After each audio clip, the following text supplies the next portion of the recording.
gonna have a great time doing it. So we're gonna wait for our gauge. I got it where I wanted at 35 psi. Now this may be a little high.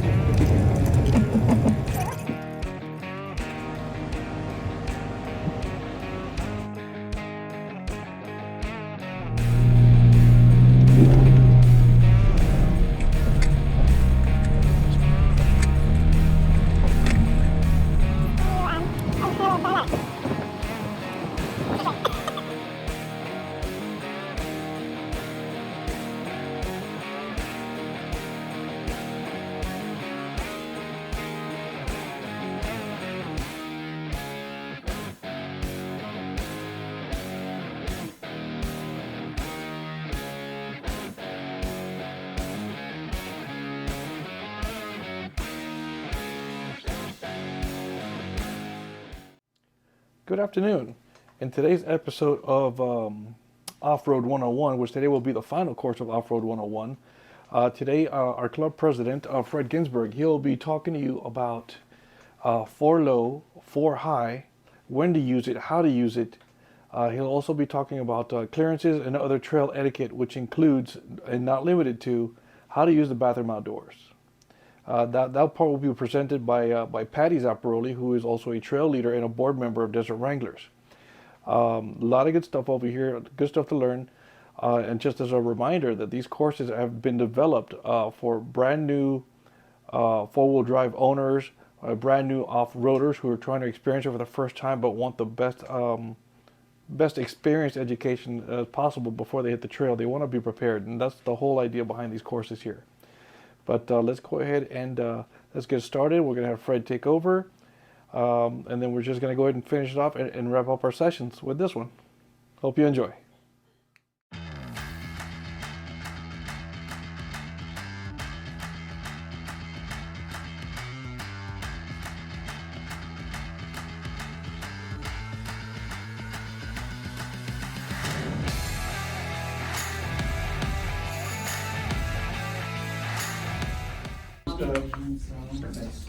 Okay, so we had questions about understanding the differences in four-wheel drive. Try to do this the easy way.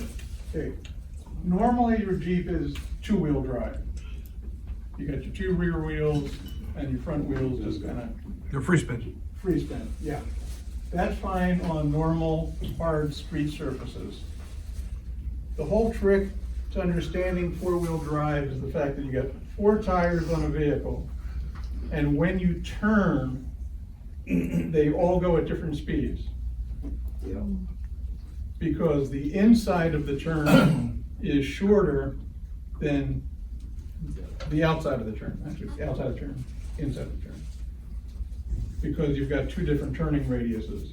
So the wheels on the inside of a turn are going at 1 speed, and the wheels outside are going faster. But there's also a difference between the front and the back, because the front tires are turning and the rear tires are staying in one position. So when you figure it out, there's 4 different speeds for all of your tires. So everything is based understanding that one concept, that the 4 tires go at different rates. So when you're doing 2-wheel drive, you have a differential which allows your tires to rotate at slightly different speeds without literally twisting your axle, wringing it out. That's what a differential does. It accommodates this difference in your speed. When we go to 4-wheel high, we're going to use 4-wheel high in a situation where your tires are essentially slip and slide. Because the idea of 4-wheel high is that all of your tires are getting power. And if you're going straight, no problem. All 4 tires go the same speed. But as soon as you begin to turn and you're in 4-wheel high, there's pressure being put on your axles because, again, once you turn, your 4 tires are going at different speeds. They're not rotating exactly the same, and your differentials have to accommodate that. So we only recommend four-wheel high if the surface you're on is loose. So either snow, ice, mud, loose gravel. But if it's solid, dry concrete, you don't want to be in four-wheel. You only want to be in two-wheel. Otherwise, you're really putting pressure on your axles and you're literally dragging your tires side to side when you turn. So you're going to wear out your rubber. Four low is the same thing as four high, except the Jeep gears differently to give you more torque. So you don't have high-end speed, you have low-end power. So that's real good if you're going up a steep hill, if you're towing or tugging something, and you need low speed, a lot of energy, a lot of torque. That's when we use four low. So four low, you don't want to take any faster than 20, 25 miles an hour. If you can do 25 miles an hour, you shouldn't be in four low. You should be in four high at that point. Four high is good to 50. The manual says, I think even as much as 55. But again, if you're chugging away at 40 or 50 miles an hour on a strip, you shouldn't be in four-wheel, you should be in two-wheel at that point. Because you don't need power to all of the tires. And as long as you're going straight, it doesn't matter. But as soon as you try to turn, you're going to be dragging your tires or twisting your axles, except when the differentials go to work. Lockers prevent the differentials from working. Lockers literally lock all four or two of your wheels to turn synchronously. So that is great when you're climbing over a rock, scaling the side of a mountain. But for normal use, if your vehicle turns a little bit, you're fighting the torque. So you're either putting a twist on your axle or you're dragging your tire needlessly. So we only use lockers in extreme situations, generally going straight, where you really need maximum grip, maximum traction. Is that about right? Yeah. Okay. I'm not a mechanical expert, so I'm just giving you kind of the layman's version of it. So when we go out on a trail, as soon as we're basically off of asphalt and concrete, as soon as there's some sand or loose dirt, generally we'll go to four high. And to go to four high, you just give you that shifter stick a yank backwards. So if you have a new vehicle and you haven't done it yet, go ahead and practice it. Practice it in your driveway, practice it in your parking lot. It takes a few times to break in. So when you get it first out of your dealership, you're like, this sucker ain't loose. That's gonna be tight. But eventually it'll loosen up a little bit. Getting into four low is a little bit trickier. If you have an automatic transmission, what you need to do is put the transmission in neutral, then go to your shift controller, and it kind of goes on an angle. You'll see it's got like that little tiny zigzag. So you want to kind of zigzag it and pull again, it'll go into neutral, and then you force it one more bump, and it will go into four low. You can do that either stopped or at a very, very slow roll. With a new vehicle, it's usually easier to do it with your wheels just barely moving, 1 or 2 miles an hour. Once you've broken it in a little bit, you'll be able to do it from a standing stop. If you try to do it and it won't go in, maybe just roll the Jeep a little bit. And again, remember, you're in neutral, so you either have to go back and get a little momentum or take your foot off the brake and just let the Jeep roll a little bit on the hill. So shifting again to four low, either fully stopped or just barely moving. Steve? Let's not forget about auto park. Yes, remind us about auto park. There's a lot of us that, yeah, I know what I'm doing. I don't need you to tell me, and I'm gonna shift it in 4 low with my door open. Yeah, don't do that. Don't do that. What's gonna happen is that the vehicle's gonna sense the door's open. Regardless where your shifter is, it's automatically gonna put your transmission in park and it won't let you shift. You gotta make sure your doors are closed fully. JL feature. Yeah. Oh, yeah. The windows Oh, wide JK, I don't open, care. out the window. Yeah, don't open your door. What happens if the doors are off? See where your tires are. Oh, the sensor, the computer will know that as well, and it'll bypass that feature. Okay. Yeah, the first time I had to get winched, kept forgetting about auto park, and I'm opening my car door just to see what my tires are doing and if I'm getting out of the rut. Yeah. And the damn thing kept going back in the park, and all these warning signs kept showing up on my dash, and I couldn't figure it out at first. This is after you were already in 4 low? It doesn't matter if you open the door and the vehicle's running. The JL has a feature that puts it in park so the vehicle doesn't roll. Like the whole Yeah, purpose is like you left it in drive and you stepped out of the vehicle and it rolls down the hill. So you gotta put it in park before you get out of the car. Well, you gotta close your doors in Yeah. order to. If you're in anything but park and you open the door, it'll say auto park on and it will start blinking. It will stop. And it won't let you go from 2-wheel to 4-wheel, nothing like that. Close your door. Just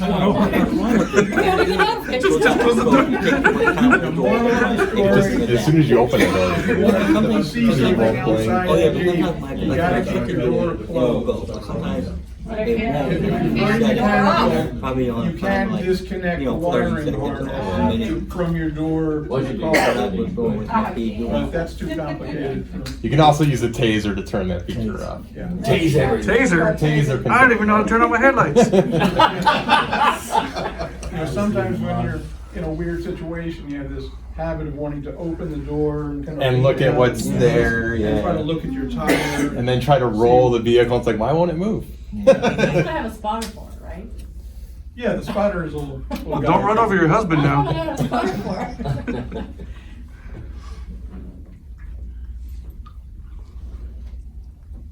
Awkward silence. Quick little tip for newbies, when you're steering, 2 things. One, don't hold the steering wheel in a death grip. You're not trying to force the tire along a particular line. How old is that car? Let Look at the the steering tires wheel. kind of feel their way, because everything is topsy-turvy for them, and they'll constantly be doing this. So just sort of nudge the steering wheel in the proper direction. Don't force the vehicle. And the other thing is, when you're holding the steering wheel, a lot of us, for street driving, wrap our thumbs around the wheel. You don't want to do that on the trail, because something could cause your wheel to do a really high-speed flip, and you'll dislocate your thumb, or just whack it, if you're lucky. So remember, thumbs up or thumbs on the outside, hold your wheel like this, not wrapping your thumb on the inside. But again, loose and easy. A lot of people, when they first go off-road, boy, they're Death grip. holding that wheel, not letting the Jeep move an inch or two either direction. No, just be loose with it.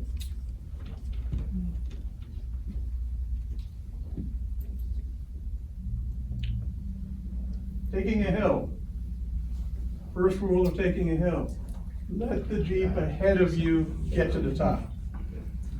Because you never know, for whatever reason, they could get halfway up that hill and it could slip out before a low. That's happened to me. And then they just start rolling backwards towards you. Or something else could happen and they don't make it to the top of the hill, especially if it's an icy hill or a muddy hill. We've seen Jackie go up hills and come back down the same hill. But you never know when that can happen, so you don't want to be parked at the base of a hill with the idea that a vehicle could come right back down at you. Hold back, another 20 or 30 feet is going to get you there at the same time. You don't have to sit there and hug the crest. If you're going down a hill, same thing applies. Let the Jeep ahead of you clear the descent before you begin the roller coaster run. So that if you do go down the hill a little too fast, They're not waiting there right at the base of the hill for you to smack into. Make sure you have a clear path either way. Taking a hill, momentum is your friend. The worst thing you could do is start your Jeep at the base of a hill and then try to climb up it. Then you need lockers. Then you need as much strength as possible. That's why the rock crawlers have the giant, V8 Hemi engines and diff lockers and everything. Hi guys, are you gonna be much longer? No, do you guys need the room? It's like every one of our parking spaces, people are just driving around. Oh. There's nowhere to park. Okay, we'll figure out the other. Thank I you. get a form in a few minutes. You do? Uh-huh. Doesn't seem to be a problem. We're keeping check. So anyway, what you want to do with the hill is, again, you're waiting not at the base of the hill, but 30, 40 feet back. Get a running start, so that when you hit that hill, momentum alone is going to get you halfway up the hill. I mean, by the top of the hill, you might be sliding or slipping a little bit, but at least you've got that momentum working for it. Depending on how steep the hill is, you're probably going to be in 4-wheel low to get maximum climb. If it's just a moderate hill, you can be in 4 high, and if you have that manual shifter, you can put it into M1 or M2 so that you get more torque and you're not changing gears. Slow and steady on the throttle. My wife has this tendency, whenever she gets nervous, she stops. And I keep saying, do not stop. Mid-climb? Keep giving it a gas. Give it a little more throttle. Do not stop. No matter what you see, do not stop. Keith is in the way, too bad. Keep on going, I'll be the first to tell you, just keep on going, I'll move. Unless I'm going backwards. Okay, when you go over things, just real quick notes about clearance. Clearance is not the undercarriage to the ground. When you get a lift, that takes your whole car body up. But the things that don't go up are your axles. The axles will only go up as big as the diameter of your tire. So you got a 33-inch tire, you divide that in half, and your axle is about 16 inches up center point. If you got 35 to 37s, you're going to pick up an extra inch or inch and a half. But if you look at your axle, it's a straight pipe, except for that big thing hanging down the bottom. Your differential cover, your pumpkin cover, your hanging fruit, call it what you want. That determines your clearance. And on most Jeeps, most stock Jeeps, you have about 2 fists worth of height. So if you That's actually right. measure underneath your Jeep, you don't want to go over any rocks taller than 2 fists or any obstacles, because then your differential cover may hit. So understand that even having a 3.5 or 4-inch lift, your axles are still determining how much ground clearance you have.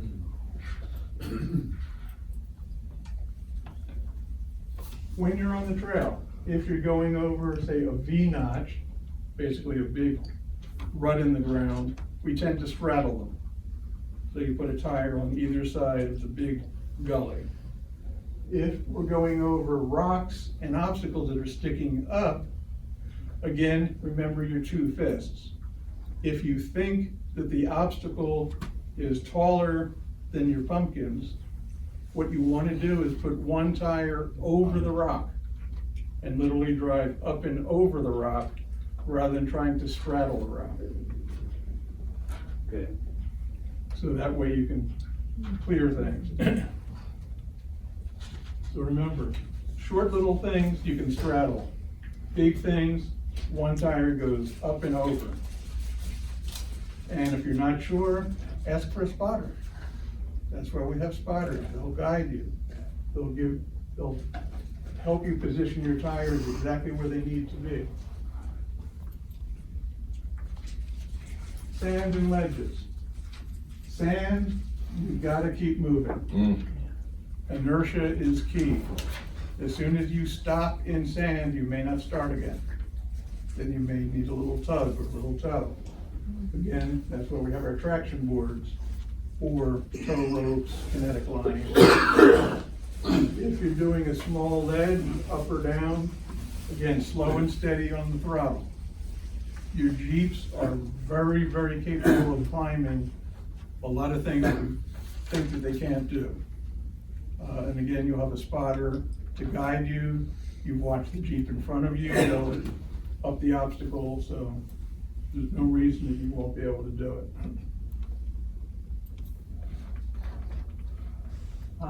Bathrooms.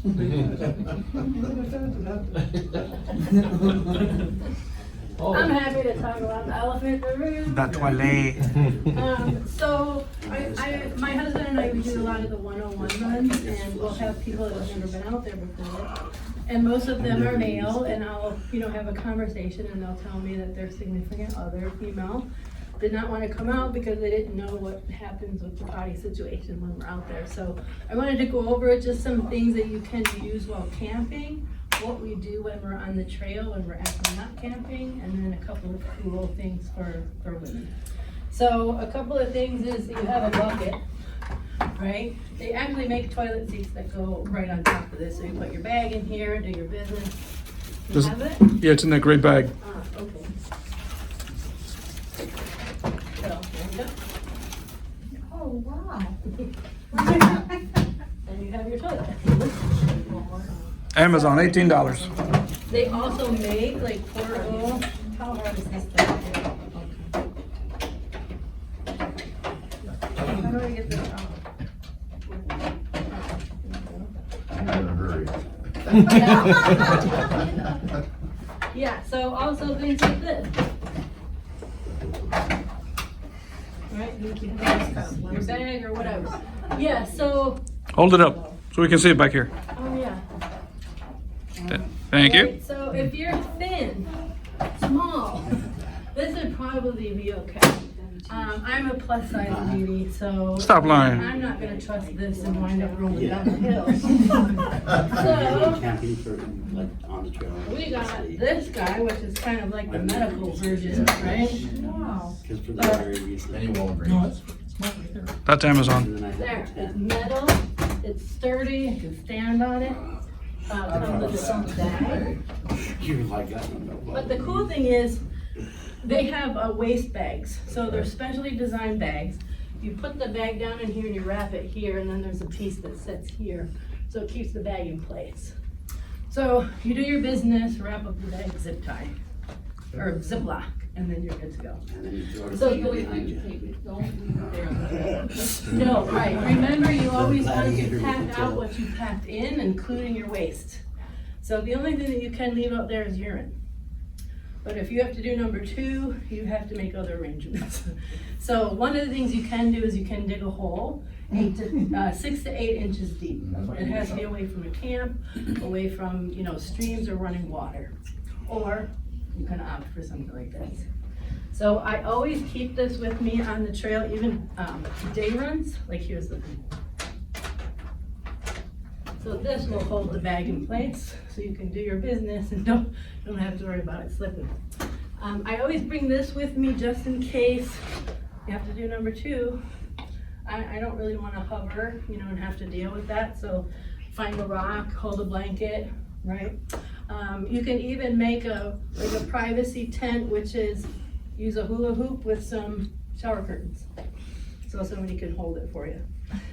While we're on the trail, we as trail leaders, we do our best to find really good spots that we can have some privacy.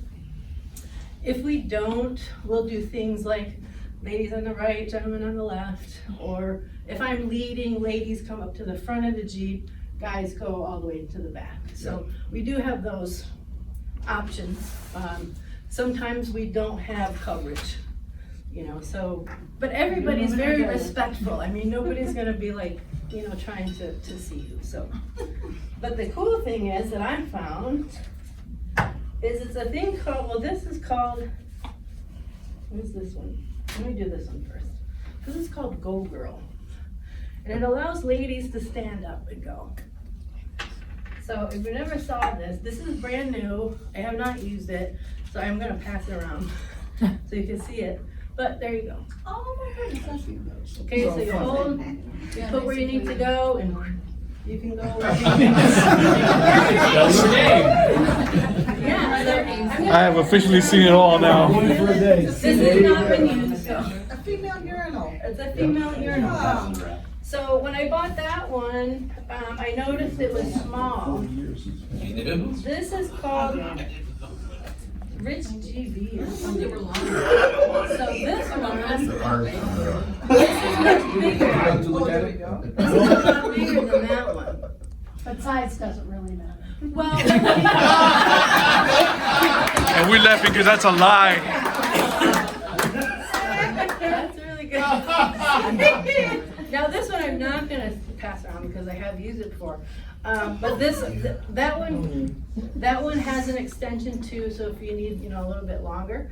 This one is much bigger and it's a little sturdier than that one. So as a plus size lady, I appreciated the one that was a little bit bigger and a little sturdier than that little small one there.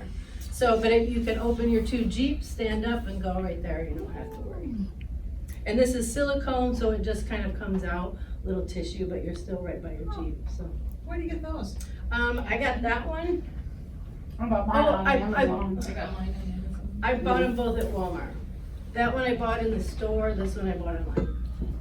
And they're like, that was $13.95, this was $14. So really good, washable, reusable. That's it. Patty, what's the name of the bigger one? This one is called Rich GB. Okay. Multi-purpose. Says Rich. Why don't you bring it back here so we can see it? Yeah. That's it. Rich. Um, Yeah. This one is cool, Go Girl, makes sense. But this came with this bag and the Go Girl came with the little carry case. But that's it. Any questions about going to the bathroom out there or, privacy issues? Every run with people that I've gone on, very respectful. If you start walking off that way, somebody's not gonna follow you, so don't let that stop you from camping or going on a trail run. Yeah. Do you ever use camping toilet paper? The stuff that totally is gone within a month. I've never used that. I just use regular toilet paper. Okay, Because if I'm doing number 2, it goes in the bag. got it. If I'm going pee, then I can just bring a little bag with me, right? Okay. Or, use this. We carry a trasharoo, so we just take our garbage with us. Yeah, well, another really cool thing for the ladies is panty liners. Helps a lot with, you don't have to drip dry. And you don't get your panties and your everything all messed up, so. The medical seat, Yeah, can't you just dig a hole and then hover, set it Yeah. down and hover Yeah. over that and fill it? If it's down to 60. yeah, I mean, you could set this up, dig your hole and use it that way. Well, and that's why I was asking about the camping paper, because when you dig a hole, at least when we were in the Sierras and stuff, as long as it was 8 inches deep, and you use this paper that degrades very, very quickly, made you. Gotcha. They would allow it in the hole as long as you had 6 inches of dirt Right, on top. normal toilet paper, no, you can't. That's what I meant, so it's just Yeah, asking. so I'd rather have the special bag. But if our rule is take it with you, it's okay, take it, figure out how to do that. Well, and then OSHA has a rule that if it's, oh, never mind, I'm not gonna say it. Wait, what's the rule? So the main thing with going to the bathroom is just use common sense. You gotta go, you gotta go. Yeah, Yeah. some people like the wet wipes or baby wipes, easier to clean with. My wife recommends, and this isn't for everybody, but some people prefer, she always goes commando on trail runs, because she only wants to have to deal with one garment, not 2 garments. Yeah. Everybody kind of figures out their own system. Everyone. Yeah, the main thing is, the group will be accommodating, and if you're on the run and you have an urge, just use your radio and just ask for a bio break. you know, to stop. Chances are, once you call for a stop, almost everybody in the run is going to take advantage of it. Okay. Thank you for sharing. You're welcome. Real quickly on trail etiquette, as she said, pack out whatever you pack in. So you bring a lunch, you bring drinks, please take your garbage with you. If you don't have biodegradable toilet paper, you know, bring your white, you know, pack out your whites or whatever. Very important, if there's incoming traffic approaching from either direction, your tail or your trail leader will indicate we've got vehicles coming up.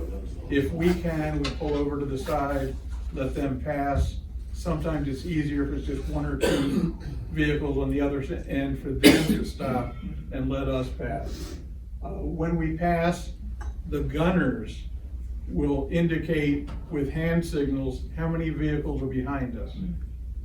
So that is the one time, don't do the Jeep wave. Because if the Jeep waves to another Jeep, they think there's only two vehicles when there's actually 18.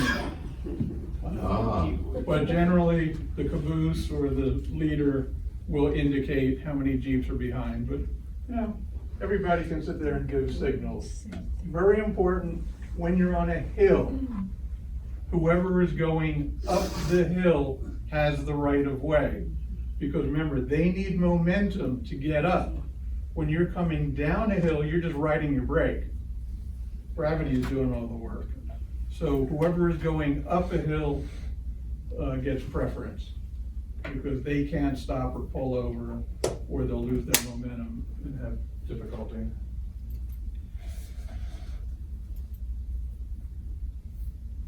Obviously, if you see a stopped vehicle on the side of the road, always ask them, are you okay? Do you need help? If you see a hiker, just double check, are you guys fine? You need an extra water bottle? You know, or you're broken down and just hiking from your vehicle, or you're just out for fun.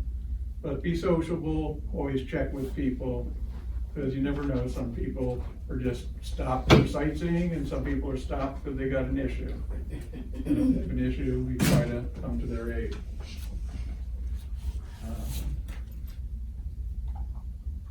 Okay, headlights on as much as you can.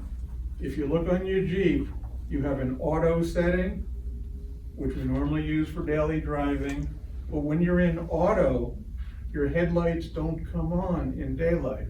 You might get a little running light. But if you switch them manually to the two little, you know, headlight symbols, then your lights are definitely on. Very important when you're kicking up dust on a trail. If there's no dust on a trail, it doesn't matter if your headlights are on or off.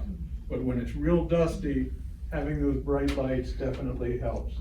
The other thing that's important is, when you can, purchase a whip flag or rally flag. Some of them, like this one made by Handy Flag, is spring-loaded, kind of like tent poles.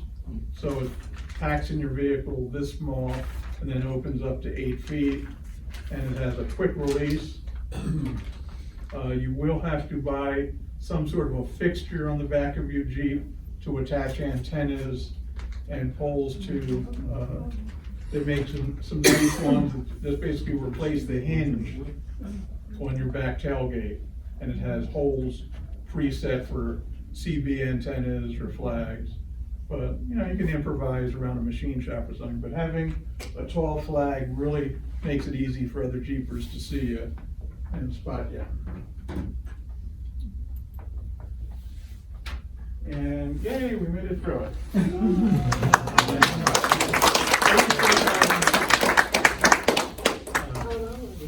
But I thank everybody for attending. There was a sign-in sheet if everybody had a chance to All right, sign this in. is 3 hours and 42 minutes. Somebody here owes me a beer.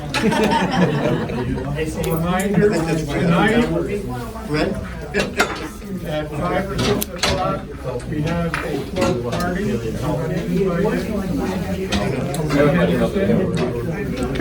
Wednesday night is our club meeting. my parts show up today, and I'm gonna be able to put pairing up the thing together. Okay. Give me something that you're looking out for. What am I doing that you've done before? Or is it pretty A, B, and C? Pretty much A, B, and C. I think I got all the parts if they'll just show up. Still good. Oh, wait, what's he saying? You going to Mass? No, my son's visiting from Florida, so I'm hanging out with my son and my nephew. All right, there was a lot of good stuff over here. I really hope that you were able to gain something out of this. I really hope that you found this video entertaining and educational at the same time. Don't forget to like, subscribe, share. Click that little bell so you stay informed of what's going on in our channel. Don't forget that coming soon will be www.defiantjeep.com. And don't forget to join us at desertwranglers.club. We'll see you on the trails.